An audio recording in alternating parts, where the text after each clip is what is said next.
Okay, so the first rule is, it's easy. Don't make a resolution you aren't absolutely sure you can keep. Because part of it, too, is to be able to hold yourself accountable.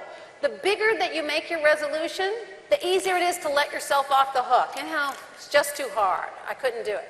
So keep it so discreet that you feel like, if I can't do this, you know, I really have to give up this notion that I'm going to change. So that's rule number one.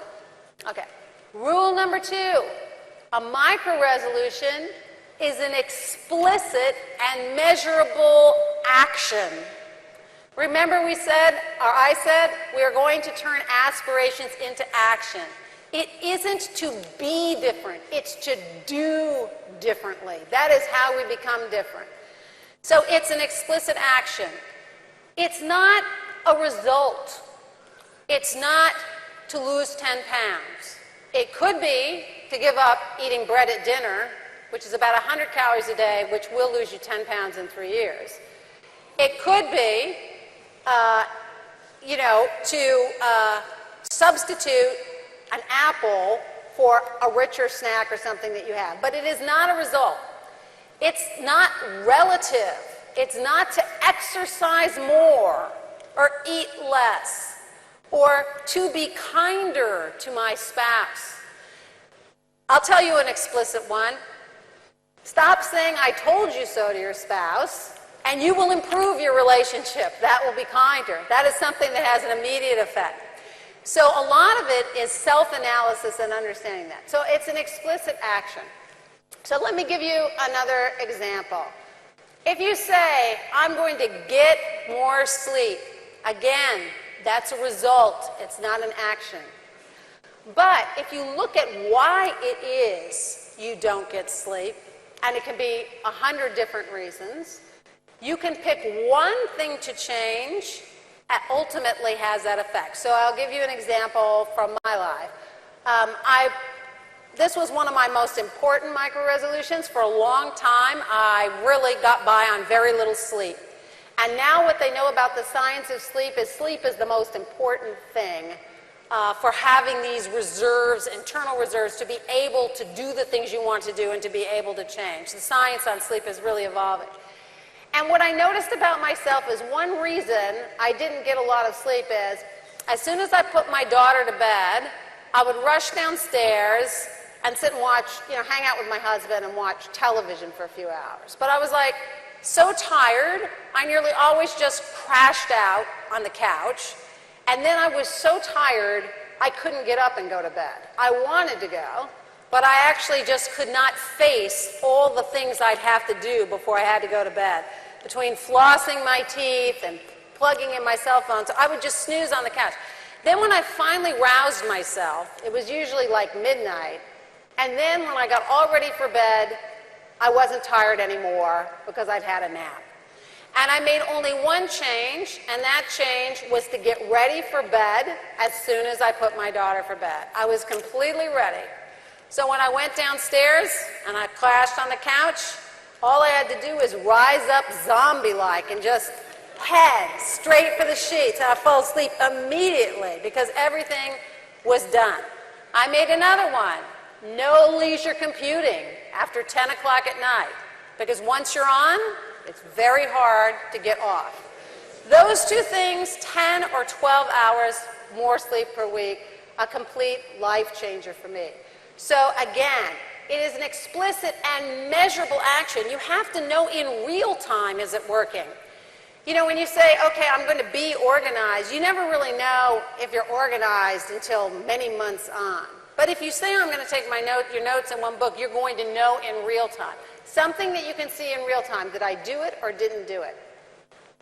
So when you say you're going to walk to work, if you say I'm going to walk on Mondays, or I'm going to get off the bus one stop sooner, or whatever it is, that's what you're going to measure yourself on. That's what you're going to measure yourself on. You can walk as many times as you want, but the only one that really counts towards your resolution is the very specific resolution that you made, to walk on Mondays. That will inspire you to manage obstacles out of your way, because again, you're not going to be negotiating with yourself constantly.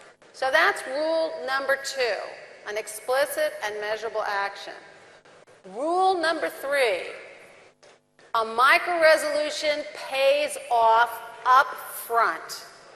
The thing you're going to get for doing it today. So the thing about these resolutions we tend to make, where we say one day I'm going to be different, I'm going to be more assertive, let's say, any day that you're not successful in being assertive, you're not getting a reward. You're deferring all those rewards till the day that one day you've become this other person. You've become different. A micro-resolution, you're signing up for just the benefit of that resolution. So whether it's writing notes in a notebook or saying, not to say, if you don't say, I told you so, or all of its forms, the goodwill you create from that. So in that sense, from the very first day, you're getting the thing that you signed up for. Let's take that one-day walk to work. You can say, well, you know, I'm just not fit. I'm going to have to do a lot more than that. Maybe, but if you walk to work one day, you're going to arrive at work with a fresher head. You're going to rev your metabolism. You're going to burn some calories. You're going to experience the glories of the season in a way that you couldn't if you just arrived in a bus or a car. You know, you're going to think some good thoughts. Frederick Nietzsche said all great thoughts are conceived while walking. You get all that for just walking once a day. So when you design your resolution for yourself, you have to know what it is you're getting for it and embrace it. It's interesting. There's some new research out on, you know, how people perform when they're interested in something. So they had a research test at a university where they told students that they were going to be doing some word puzzles. And they asked these students in advance, did they think it was going to be exciting and interesting to do these word puzzles? And half the students said yes, and half thought it would be boring. And then they gave each student a sheet to read about these word puzzles. And some students received a sheet that talked about the benefits to the mind of doing word puzzles, and the other students didn't receive that sheet. They just sort of had something talking about these word puzzles in neutral terms. And when these students performed the word puzzles, the students who said they thought it would be exciting and interesting, and who had read a statement saying what the benefits were, they outperformed the other students. They finished more puzzles, they finished sooner, and they had more energy when they were done. Another study like this took students who were in a science class. Half the students throughout the term wrote papers about the value of science to their own life. The other half of the students just summarized what they learned. And the kids that wrote about the value of science in their own lives outperformed by a full grade point the other kids. So why is this important? Because if you say, I'm excited to be fit, but push-ups are boring. I want to be more assertive, but, you know, it's boring to ask a question in a meeting. I'm not interested in that. I'm afraid of that. If you always devalue the very steps that are going to get you where you want to go, it's very hard to get there. So when we say that a micro-resolution has an intrinsic value, not what I'm going to get someday, but what I'm going to get today, you want to make sure that you can locate for yourself why you're interested in doing that thing, why it excites you, and what the benefit is you're going to get. Okay. That was rule number 3. Rule number 4, there's 7 of them, we're not going to do them all. It's the last rule we're going to do, is that a micro-resolution is personal. It's personal. It's not one of these one-size-fits-all resolutions. It has to do with who you are and where you want to go.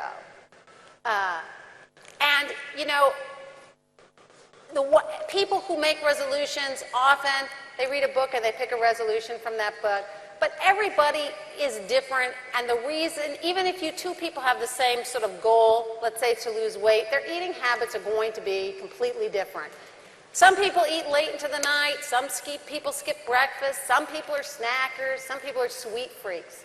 You have to look at your own behavior and pick a point to enter.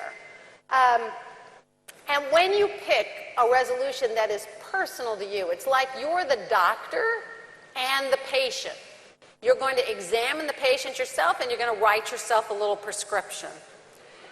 When you do that, it should fit like a glove.